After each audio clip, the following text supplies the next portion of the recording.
Welcome back, everybody, to another episode of the Flagrant Talk Sports Podcast. It's me, Zay, here with my favorite co-host, Mr. Moses Famino. How's it going, everybody? The NFL Draft is in the books. All 7 rounds for all teams around the NFL are officially in the books. And in this video, Mo and I are going to give a couple of our winners, a couple of our losers. We'll probably give some overall thoughts on the draft as a whole throughout the video. But just the purpose of this vid, initially, before we've even seen these guys in jerseys for the teams they got drafted by, what are just some of our initial thoughts as to winners and losers across the league? That will be in the vid today. Please like, subscribe. Thank you for all the love. We're excited to do more NFL content down the road. So this is kind of the first of this new upcoming season. The opening of the 2024-25 season. Yes. Can't wait. A couple things. I have some notes, so if I'm looking off to the side, that is why. A couple important things I want to kick this off with, and this is just draft stuff in general.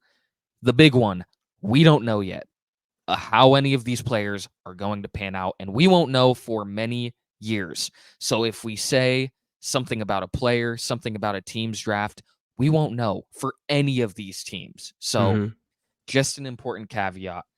And my criteria for kind of filling out these winners and losers is kind of a 3-pronged approach.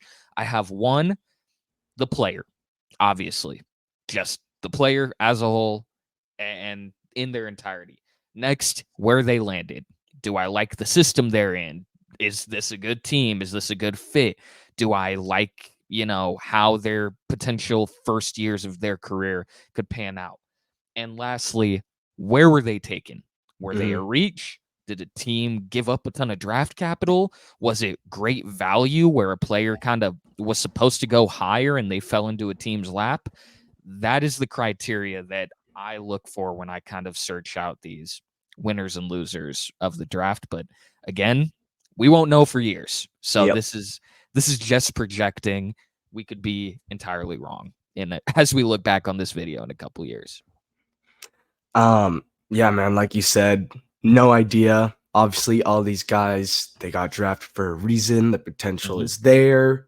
Teams see things in players that they like, and they have recipes for what they're crafting behind the scenes that us as fans and analysts, we don't know. We don't know what's going on. But like they said, just our thoughts. We'll see how the season goes, but I'm excited to dive into this one because this draft was interesting. First 14 players being offensive for the first time in a long time. I forget the stat, but it was a long time. So most crazy. Offensive players taken in the first round of a draft ever, which is insane. 6 quarterbacks in the top 12 picks, just mayhem. It was crazy. And let's kick it off. Let's start it off. Mo, give us your first loser in this year's draft. The Atlanta Falcons. You already have it on the screen, so I'm going to start right there. And if I had to guess, I'm not sure what your list is looking like, but I'm assuming you agree with this one. Yeah. By far, the biggest head-scratching, mind-boggling pick of the first round, by far. Yeah. 24-year-old Michael Penix Jr., obviously, the talent is there. Killed it, made it to the national championship with Washington. That offense was high-powered, and he was slinging the rock. So I'm not mad at the player. I'm mad at signing Kirk Cousins 4 years, $180 million, and drafting a 24-year-old quarterback. Yeah. Penix is 20, 21. Like, I'm still like, but it's better. He's 24. So is Kirk ready to go? Is like, obviously it's not gonna be a head-to-head battle for the starting spot. If Kirk Cousins is healthy, he's playing. I would hope he's Lord above, because you gave the man $100 million in guaranteed money. So I would hope. Yeah. But 8th overall, instead of taking a player who could come on the field and impact your team this year, you chose a guy who is going to be stored in the back pocket, and is just going to get older. Injury history. I don't know, man. I don't know. I genuinely, so in the moment, obviously, I'm watching the draft and I just am like staring at the screen. Like Did they really just do that? did they not sign Kirk Cousins? I had to look it up to make sure. I double. was like, You thought your he mind did was sign, right? Yeah. I'm like, yeah. he did sign. Like, he is an Atlanta Falcon. I saw the videos, right? Like Mhm. him and Kyle Pitts talking like, no, that happened, right? I didn't like dream all this. And it was real. And in the days that have passed, I don't think I've ever had a draft pick more head scratching than this one. Yeah. I don't get it. Again, Penix is awesome. His story is awesome. Living in the Pacific Northwest, him taking UW to the championship, seems to be a guy of high character, has fought through plenty of adversity with these injuries. I'm wishing him nothing but the best. This has 100%. nothing to do with him as a player, which you talked about when you discussed this pick. Like, it is mind-boggling, and there's a lot to this. The first one, being a Packers fan, when they talked about this pick, and the manager and the head coach said they looked at Jordan Love and Aaron Rodgers' model as what they wanted to do with Penix. Those situations could not be more different. They aren't even relatable. Yeah. Jordan Love was, first off, 21 when he got drafted. So that's a 3-year age gap in rookie quarterback with him and Penix. So then you have that. The next is you have Aaron Rodgers, who played his entire career in Green Bay, a legend, one of the greatest quarterbacks in history, and it worked for them before. Having him learn under Brett Favre, Aaron was on the last couple years of his career in Green Bay when Jordan Love was selected. The writing was on the wall that like, hey, we might have him more than just this year, but it's the end. And we'll sit Jordan, but Aaron is going to either leave or retire. One of those is going to happen. With the Falcons, Kirk Cousins just signed this offseason a 4-year deal, $160 million, $100 million in guaranteed money, in a division that is the weakest in football. Dude, thank you for adding that. Like, oh, this is so bad. That is so bad. It makes genuinely no sense. And Kirk Cousins, all the reports from his manager or his agent was that he was, quote, stunned that they took him. Not even like preparing him for like, dude. It's mind-boggling. And so first off, management compares this to Jordan Love and Aaron, which it's not. Not even close. It's not. Just period. Then he says, and hey, if we got to sit Penix 4 or 5 years, then it'll be worth it because it means we're winning. A 28 or 29-year-old rookie starting quarterback? Are you out of your mind? It's absurd. It makes no sense. Yeah. So then you play the logistics game. Okay, well, what if Penix really is good? What if he steps on the field and is good? That's totally possible. 100%. He has it. He has a cannon of an arm. He has a big physical frame. We saw it in college. He has the intangibles. But the philosophy of go and get your guy, I believe in, but not when you just signed your guy. That 180 million could have went a lot of other places. All over. Look at what the Niners did with Purdy. Look at how they were able to spread all that money out to all these skill positions, to that line, to that elite defense. And now you don't have that. You're in a division where 9 wins legitimately probably wins it, and if not 10, locks it. Yeah. And instead of using that pick to get an elite edge guy, to get something like that, you just you have a guy who can't play. Yeah. And his only path to playing is, one, Kirk Cousins gets hurt, which is for obvious reasons bad. Or two, he's bad. Kirk Cousins is bad. He's not the quarterback he was coming off this major injury, and you have to start Penix, which in that case, you already signed Kirk to a massive deal. Just gonna sit there eating up cap. So there's legitimately almost no path to this being good, even if Penix is a good quarterback when he plays in at least, I think Kirk starts at minimum 2 years. Yeah. So he's at least 26 when he starts. And let's say they want to get rid of Kirk, trade Kirk. No one's going to eat that. No one's going to eat that contract, especially if he's on the back end of his career and not playing well. And every scenario just seems like a lose-lose. Yeah. Even if Penix is good, which is crazy. Which is crazy. And I think that's why it really sucks for Penix, because if you go to the Atlanta social media, the Falcons social media, and you read the comments of him being like, I'm excited to play, all of them are mad. What are we doing? Yeah. WTF? All the TikToks I've gotten of Falcons fans reacting, and they're falling out of their seats.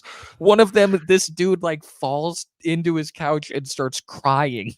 He's just he's like, why? Because it's not about Penix. It's, what are we doing? Why are you drafting him right now? It's mind-blowing. Yeah, so many different directions they could have gone. Lots of great players still on the board, obviously at 8. At 8? Just this whole thing, it would still be a little bit of a head scratcher, but this whole thing would be a different conversation if Michael Penix dropped to 4th round, 3rd round. I don't even still, that's bad. It's still bad, but 1st round, 8th overall draft pick. The draft capital you spent on Penix is just it's ridiculous, and you've set him up in a place to fail.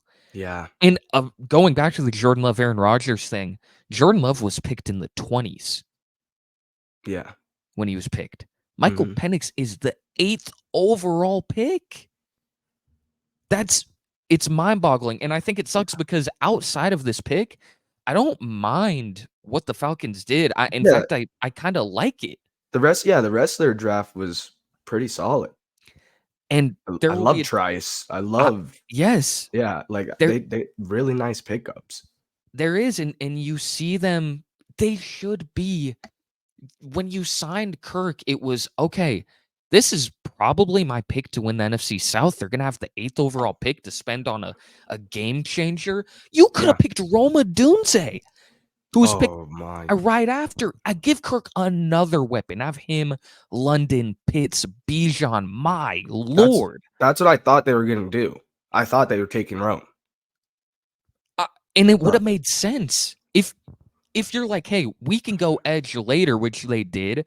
They helped work on that defense in rounds 2 and 3. But if that was their mentality and they're like, we want to use this on an offensive weapon, you could have done that. It's just, it doesn't make sense. And even if Penix turns out to be great, which I'm hoping for, it's pretty inexcusable. 100%, so 100%. Definitely spent the most time on this one. Everyone's talked about it, but we had to. It's maybe the most shocking pick of my lifetime. So yeah. Had a lot to say. Yep. Going on to the next loser. We're gonna break this up, by the way. Losers first, winners next. Could have put that at the beginning, but it were too late. So here we go. The next one for me, at least, I have the Bills, and this one, I like their draft. But they did a deal with the devil. This reminds me of Golden State when they got Kevin Durant, and it felt like teams around the league collectively said, we will not trade with you under any circumstance. We want to see you fail. And the Bills were trading back. They traded back twice in the first round, and I liked that. Yeah. However, one of those trade backs was with the Kansas City Chiefs. And yeah, you I gave forgot them, about this. Thank you for bringing this up. you give them Xavier Dude. Worthy, who this is a luxury pick. And they said it on, I forget whose broadcast I was watching, Yeah. but one of them said this last year for the Chiefs was hey, if you're going to beat us, now's the time. Because you just added a speedster, a guy who can take the top off the defense, who just also added Hollywood Brown this offseason. So you have them, Rashid Rice, who has some stuff going on off the field, but it looks like he's going to play. So there's that. You have Kelsey, and it's just like, I like this Bills draft, but when you are Buffalo, my phone is never off. If I'm a GM, I want to hear out everyone, unless you're the Chiefs. I don't want to hear a deal you have. Why would you help them out when they always knock you out? They're your kryptonite. And like you said, I love the draft. I love Coleman. Yeah, but if I would with Worthy or Coleman, I'm going Worthy. Yeah. I like Keon Coleman as well. And yeah, you had to replace Diggs. Yep. Everyone knew they were going receiver in the first round, or them trading back, but everyone knew they were going to spend their top pick on a wideout, as they should have. Yeah. But giving Kansas City any movement, even if you're taking Keon here over Xavier Worthy, which is fine to me. Yeah. But even if you're doing that, it's just like, don't give Kansas City an opportunity. Why are you helping them out, dude? They don't need that. They don't need help. No, they need nothing. I'm saying F you, figure it out yourself. Yep. You better pray to God he falls to you, because if not, I'm not helping you. Like, I might take him out of spite. Yeah, just oh, you guys want him now? Actually, let's go with Worthy. And it was crazy because the moment Kansas City traded up, everyone was like, okay, so it's for Xavier Worthy, right? Yeah. Like, they're going to add another weapon because why wouldn't not? you? Mm-hmm. Like, it's a luxury pick for Kansas City. They just are like, oh, here's another guy, I guess. Why not? Yeah. Like, and you're giving that up. So I like this Bills draft overall, but this is one of those times where it's just like, dude, you don't make deals with the devil. And that's exactly what Kansas City is. So 100%. A bit head scratching. So I'd say maybe the loser is less the Bills. It's more of just more the NFL, the rest of the league. Like, I vividly remember Durant going to Golden State and all of that stuff coming out where managers were straight up like, we aren't picking up our line with them. Yep. We don't even want to give them an ear. And if I'm Bills management, that's what I'd be doing with Kansas City at this point. 100%. On to the next one, Mo. Who have you got? My second and final loser is the Denver Broncos. Yeah. I know quarterback has been a rough position for the Broncos these last few years. And I guess they believe that 24-year-old Bo Nix is the answer. Obviously, it's a different situation than the Falcons because he's gonna be their starter. He's gonna be their guy. Yeah. But it's similar in a way, man. It's a guy who had a really long collegiate career, bouncing around different teams, found success. I mean, he's a first round pick, man. Like, I guess, but personally, I'm not on the hype train with this one. I'm not on the Bo Nix train. No. And I see another, unfortunately, rough, bumpy season for the Denver Broncos. Yeah. Their quarterback room now is Bo Nix, Zach Wilson, Jared Stidham. Oh my gosh, I forgot Zach. They just traded for Zach. Yeah. Like Yeah. And I want to say they have one other, but I just know those three off the top of my head. Yeah, I agree with you here. yeah. Having the Broncos. And again, this falls less on. I think Bo Nix has the potential to be a solid quarterback in the NFL. I could totally see him as like a middle of the pack, maybe later end of the pack starting quarterback, and that's fine. Yeah. Right? Like you need that. I think honestly, this is a time where his age is maybe more helpful, that he is more seasoned, because it's going to be a bumpy ride, like you said, Yeah. in Denver. I mean, Yeah. all signs are pointing that way. Mm-hmm. I think the biggest thing, and what it genuinely pissed me off, Sean Payton essentially gloating that he baited Minnesota into taking McCarthy, and he wanted Knicks the whole time at 12. Buddy, you didn't have to do that. He would have been there regardless. He was gonna be there. I promise you. Yeah. And again, we don't have the insider trading. We don't hear all the phone calls. We don't know all the juicy drama that goes on that doesn't leak, which I feel like isn't a ton, but it's true. Who knows? Maybe there was a team that was like, we want Bo Nix even more than Denver, and they wanted to hop him. But to think that you tricked Minnesota into taking McCarthy at 10 is it's delusion. Yeah. It's delusion. I for the life of me can't understand it. Again, this kind of falls into the camp of I like the Broncos draft overall. I was about to say they added some great receivers. They did, and Troy Franklin played with Bo Nix in college. I think it's really smart to give him a piece who he's familiar with. He already has that chemistry. You don't have to build that. It's go into training camp day one. I know how you work. Let me learn the other guys now. Let me, focus on Cortland Sutton and try and build a bond there. I like it, but I just think taking Bo Nix at 12 is rich for my blood. I probably expected second round for him. Maybe you could have told me late first. Yeah. If you'd have told me 12, man, I would have called your bluff.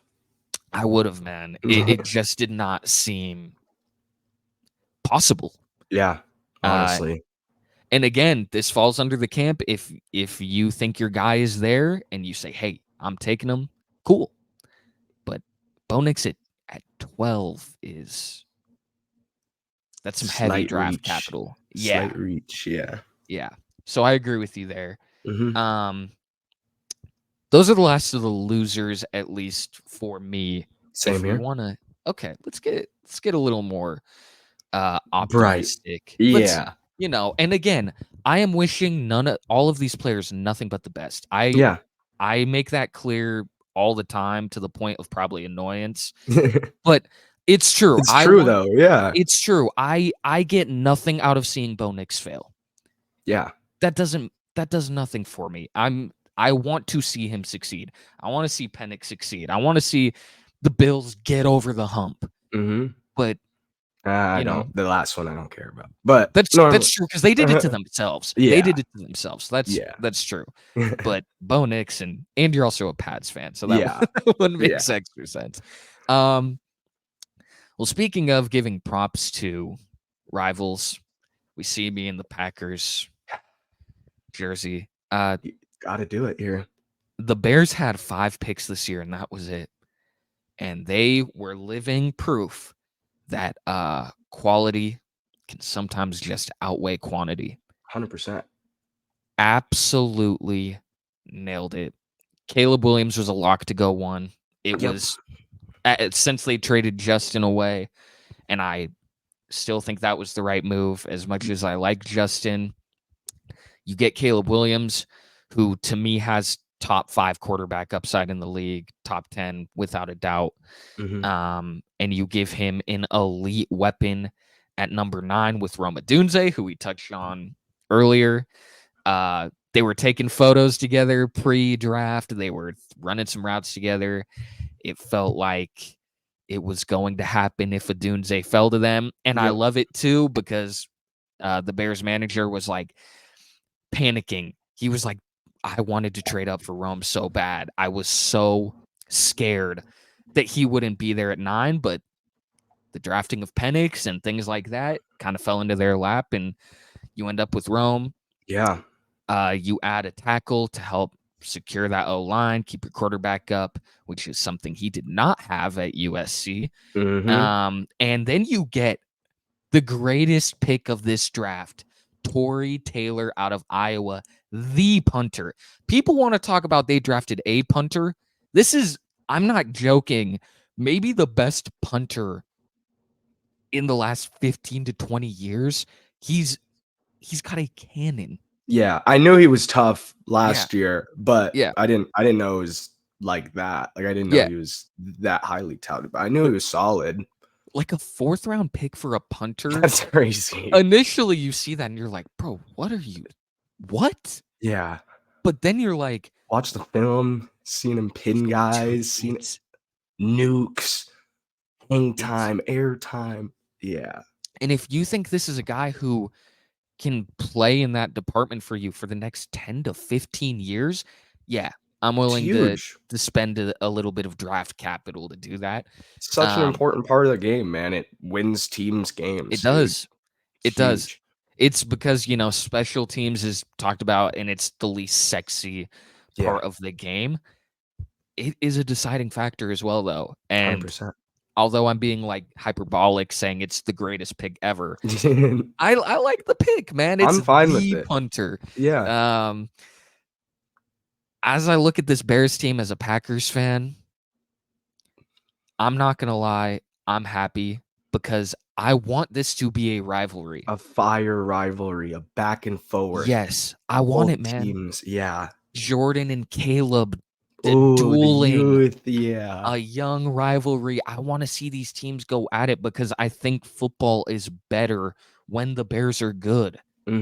It's a big market. It's a good team. It's a, I want to see them do good as a Packer. Now, I want to win. Yeah. I want to stomp them out still, but I do want to see them do good. For sure. Yeah, this Bears team nailed it. To me, I love their draft.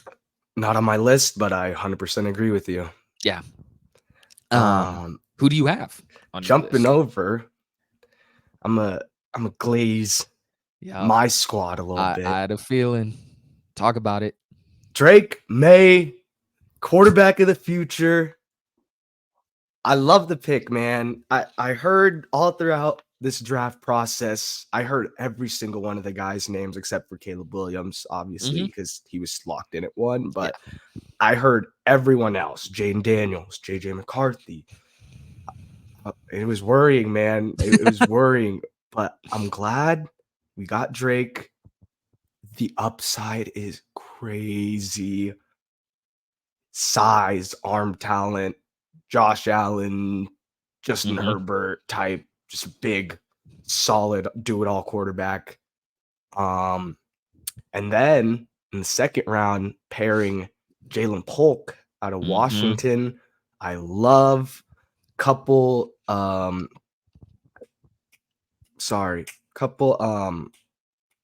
developmental pieces. I was looking for a word. Developmental pieces. Joe Milton in the 6th round was kind of interesting. A kind of a wasted pick, I thought, but maybe best available at the time. I thought he was solid at Tennessee. I love the draft. I'm excited. I think this team still a little bit of ways, but it was a great start. And new management, new coaches. It's good. It's a good first draft, I'd say. I totally agree with you. Obvious or not obviously, if I were doing a big board of quarterbacks going into the draft, I would have had Drake May ahead of Jaden Daniels. So getting him at 3, being able to stick and pick, dream come true. Huge. I feel like that alone makes them a winner. the McCarthy noise got loud there, and I was like, oh, dude, I was worried. And no knock on JJ. I think, again, he, similar to Nix, can be a very serviceable quarterback, especially with the weapons he's going to get to play with in Minnesota. But taking him over, to me, Drake May, who, listen, I honestly feel like it's a 1A, 1B with Caleb Williams. I like love it. I love it, bro. I love Caleb a lot. I've touted him all year, but I do think Drake is that second guy in the class. Jane Daniels can be great for the Commanders, but I love May in New England, trying to bring that historic franchise back to what it was. As you said, going into this year, you expect whatever you're going to expect, but Yeah. I'd say, playoffs probably aren't in there just because of how good the AFC is. Agreed. But you have what should be your franchise quarterback. You've added some really good pieces. And going into next year and the year after, you're starting to build back the prestige of that team. Steps in the right directions. I think we're learning from the Mac Jones debacle, and I still love Mac, and I have Mac Jones jersey. Yeah. Might have to get that one framed, but hopefully here in a few years, I'll have a new Drake May jersey, and he's leading us to the top of the AFC, and we'll see, man. But like you said, just a solid draft, step in the right direction. We're going somewhere. I totally agree. I love the Herbert comparison for him as well. I think that's definitely his ceiling. I think, honestly, even a floor I would give is like maybe a Ryan Tannehill, like a very solid game manager. And Tannehill had a very good career. Obviously, you spend the 3rd overall pick on a guy, you want more. Yep. But I do think that's his floor. I love May. So I'm excited for you to have that as your franchise guy, hopefully. Yes, sir, my man. The next team I have for winner, at this point, I think you could argue that this is the best managed franchise in terms of drafting, taking guys in the entire league. It's the Baltimore Ravens. You had Nate Wiggins as a perfect player to add to that secondary. The Ravens, again, knocking at the door, and they just draft so well. They get impact guys in every draft. This year is no different. You add to that offensive line. I just feel like every year we look at the Ravens and they're just good. And you look at their drafts that they have, they just know what to do. They let guys fall in their lap. They are never afraid to do what I always champion in sports. Take the best guy. Take the best guy. You're a contender. Whoever falls to you in the late 20s, just take him and live with it, because Nate Wiggins is an incredible cornerback. You could argue he was the second best in here, maybe 3rd at worst. So I love the pickup. They added just all over their team. And I'm excited to see what the Ravens can do yet again this year. Team not on my list, but you sold me, man. And I know Nate Wiggins. He's going to be solid. He's going to make an impact day one. So, but just solid drafting. Solid drafting. At this point, it's almost boring, but you can literally place the Ravens in every year as a winner. I don't need to see their draft next year. They're probably going to end up on the winners list again, because the proof is in the pudding. They know how to draft. So yeah, man. I agree with that. Yeah. I got another team here though that I feel like is also in this conversation for drafting these last few years at least. Okay. Philadelphia Eagles, man. Beat me to it. Philadelphia Eagles. Solid draft. Their first 2 picks, they go double cornerback, but that was their biggest need. And they got 2 great corners, especially with Cooper DeJean falling to the 2nd round after all the hype, everything building. I thought he was going to go first, guaranteed. I texted one of my friends, I believe, like, yeah, he's guaranteed first rounder. But dropped to the 2nd, picked him up, and then some future pieces that are going to make an impact. Mm-hmm. Will Shipley out of Clemson. I know they Dog. just signed Saquon, but third fastest back at the combine. So I just, again, another phenomenal draft for the Eagles. They've been doing it, I feel like, year in and year out these past few seasons. You literally beat me to it. My next Yep. team was the Eagles, and I was going to say the exact same thing you said about they're just right up there with best team drafting. Yeah. You got Quinion Mitchell, who to me was cornerback 1 in the class. Mm-hmm. You didn't have to trade up. You just sat there. He fell to you, said, cool, awesome. We get to address arguably our biggest position of need. Yeah. And make it the best player in the class. And oh yeah, when the second round comes back, listen, man, as a Packers fan, when we had pick 41, I was like, oh my goodness, Coop is going to fall to us at 41. We're not going to have to trade up. This is beautiful. We get to add another piece to our secondary. And the moment the Eagles traded up, one pick in front of us, it hit. I'm like, oh, they're picking Coop. And it happened. Double cornered it, which I love. They said, hey, this is a big need for us. Let's address it with 2 of the top 3 players at their position in the draft. Yeah. I'm interested to see with Cooper as well. I know there's been some talk about the potential of him playing safety at the next level as well, and maybe making that transition.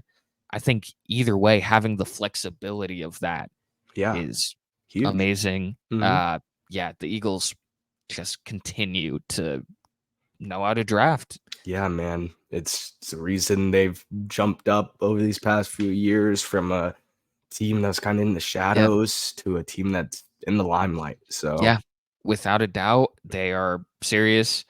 Hopefully can bounce back, get their momentum back going into this next year, because it's not a make or break year, but it's certainly big. We're getting close. The seat's getting hot. That's a whole different thing with Sirianni, but I'm still very surprised that he's the coach. Yeah. I thought he was done. Yeah. Like I didn't even give him a chance. I was like, oh, it's over. But that's tough. But here he is. So you want to talk about make or break? Sirianni, this is it, man. Gotta lock in here, bro. Yeah. But those are the teams. Those are some winners, of course. My Packers, I love their draft. They had a great solid draft. That just addressed a ton of different positions. Got arguably the best linebacker in the class, sitting there in the second round. Addressed offensive line. You got to keep your guy up. Obviously, Bakhtiari leaving and losing some guard depth, but yeah, didn't want to include them and glaze my team. But guy like me. Sorry. No, listen though. I was thinking of putting the Patriots on, but I'm like, hey, Mo is gonna talk about him. Yeah. He's got it. So let me have my moment for a sec, man. We've been struggling. I love the May pick. I'm so excited to see him in New England with the new energy. Dude, yeah, it's gonna be an exciting NFL year. Lots of insane players, prospects. This class was loaded, dude. Yeah.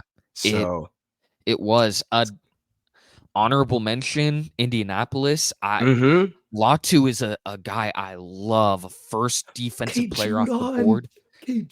And seriously, Mo and I were talking about like our draft crushes, just guys we'd love to see fall to our team. Latu was like 1A, 1B for me as a Packer. I had a feeling he wouldn't fall that far, and him being taken here. I love this Colts team, another team that I think flies a bit under the radar in terms of best drafting teams. Added some really quality pieces. I missed that Mitchell pick, dude. Yeah. That's fire. I love it. I think there's good reason to be buying some like real Colt stock going into next season. So I'm excited to see what they do. Lots of good drafts. It's exciting, man. The Chargers taking Joe Alt. Yeah. Is a Harbaugh pick.